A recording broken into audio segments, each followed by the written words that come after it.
Black metal is usually a pretty conservative genre with a strong attitude towards the good old times, accompanied with a great adoration to the heroes from the first and second wave. So, in comparison to other genres, the black metal crowd can be very skeptic towards new bands. But if one manages to climb out of the mist of the underground and establishes itself among the more well-known representatives of the genre, it usually involves the release of high-quality albums and, in the ideal scenario, recognizable and intense live shows. Today, Watain is definitely one of the few bands which can call both of these characteristics their own. For over a decade, they have released awesome records like Lawless Darkness or one of my black metal favorites, Sworn to the Dark. To be honest, one has to be deaf and blind to miss them, as their popularity has grown constantly. However, the other side of the popularity coin is that expectations arise when a certain degree of fame has been achieved. I would lie to you if I would say that I'm a complete exception here. So yes, I was looking forward to the newest album, Trident Wolf Eclipse. Right from the beginning, they pretty much clear the way for what is about to come within the next hour. Nuclear Alchemy is a straightforward and aggressive song, which is a repeating trait throughout the whole record. Beyond that, it is also a challenge for the listener, as it features fast blast beat parts, which can be described as chaotic without exaggerating. It's probably the first test if one has a good or hard time with this record, if this person is new to Watain's music. Fortunately, the song eventually evolves into easier and groove-filled parts towards the midsection. Nonetheless, the chaotic blast beat part reappears within the song. Even if I like music that challenges me as a listener, I strongly recommend the first part of Blut aus Nord's 777 trilogy here. I was relieved that the mentioned chaotic parts in Nuclear Alchemy are limited to that song. If the whole record would have been filled up with them, the phrase hard to listen to would be a bit underestimating. So, fortunately, the following song, Sacred Damnation, combines the strengths of Watain's songwriting.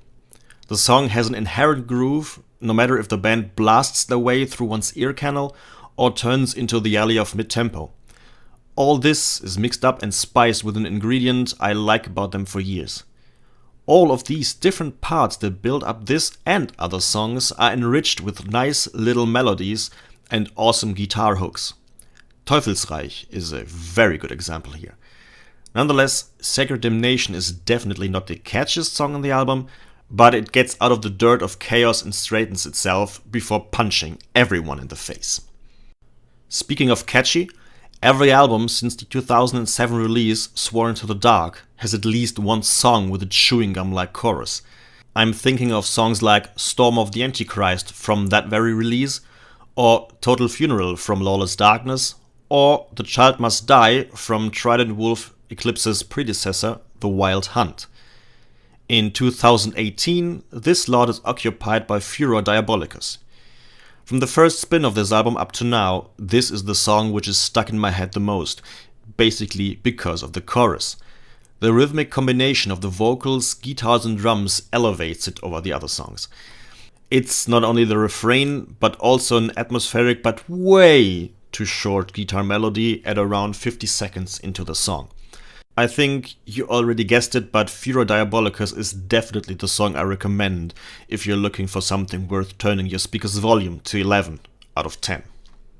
Besides the last song, which is basically a 7-minute long outro with spoken words instead of the typical screaming vocals, the album presents itself as typical Watain and is definitely a good successor to The Wild Hunt. Unfortunately, the experiment with the two ballads has been skipped here. I know that they have been the base for controversial discussion, but I really like them. The only real downsides I found for myself were in the production actually. First of all, the vocals. The performance and sound of Mr. Danielson's voice is fabulous as always. The roughness in it fits as perfect to Watain's music as a turbocharged V12 engine fits a supercar. To me, he has one of the best voices in black metal at the moment. But because of this, I want to hear it every time he appears. unfortunately, there are parts where the vocals become so quietly that the other instruments are almost completely overlapping them. Also, the guitar sound is a bit off sometimes. For example, at the beginning of Fura Diabolicus or Antichrist Miracle, where they sound like shitty punk rock guitars. I don't know why, and fortunately, this is not dominant on the record, but it's a bit like haze for me. Nonetheless, it is, as I said, a typical Watain album. It treats the musical path they take for years now, but without becoming boring or even worn out. At least not for me. And even if it is not as good as, for example, Sworn to the Dark, I definitely recommend checking it out. Cheers.